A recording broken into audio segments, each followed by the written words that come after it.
12 రోజులుగా ముగ్గురు తెలుగుదేశం పార్టీ కార్యకర్తలు వైకాపా పార్టీ చంపింది. దానికి సమాధానం చెప్పాలని తుమ్మపూడి మంగళగిరిలోనే మైనార్టీ సోదరుని వైకాపా నాయకుడు చంపాడు. బ్యాట్ బట్టను కొట్టి చంపేశాడు. వాళ్ళు మా కార్యకర్తలు చంపి ఇప్పుడు ఏం ప్రశ్న అడుగుతున్నారు.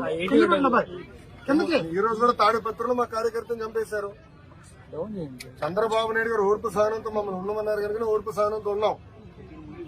లా అండ్ ఆర్డర్ మెయింటైన్ చేయమన్నారు కనుక మేము ఎక్కడ ఇష్యూ చేయట్లా. మంగళగిరిలో కూడా లా అండ్ ఆర్డర్ ఉండాలి, నేను ఇష్యూ చేయట్లా.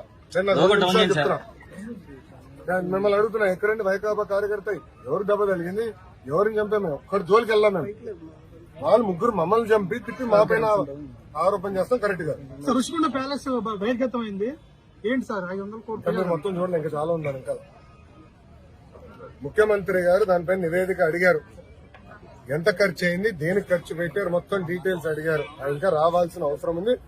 ఇదే కాదు, ఇలా చాలా కట్టినట్టున్నారు. అన్ని వివరాలు వచ్చిన తర్వాత ప్రజల ముందర పెడతాం. వాళ్ళ ఇంట్లో కూడా ఫర్నిచర్ 46 కోట్లు ఉందంట. మరి కోటలి శివప్రసాద్ అదే కేసులో ఆత్మహత్య చేసుకున్నారు. అదంతా అధికారులు వాళ్ళ ప్రాసెస్ వాళ్ళు ఫాలో చేసుకుంటారు. నేను గంజాయి విషయంలో కఠినంగా వ్యవహరించమని మంగళగిరి నియోజకవర్గంలో పోలీసు సిబ్బందికి నేను ఆదేశాలు జారీ చేశాను. మొదటి 100 రోజుల్లో గంజాయి ఫుల్ స్టాప్ పెట్టాలని చెప్పాను.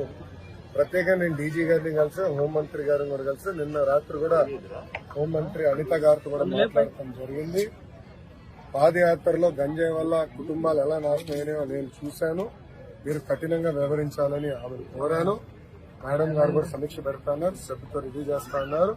ప్రజలందరూ చూస్తారు కదా, మొదటి 100 రోజులు గంజాయికి ఫుల్ స్టాప్ పెట్టే బాధ్యత తెలుగుదేశం, జనసేన, భారతీయ జనతా పార్టీ ప్రభుత్వం తీసుకుంది. ఆల్రెడీ మీకు కంపట్లేదు. గుడ్, మేము మా పని మేము చేసుకుంటాం. ముందు మీరు చూస్తాం.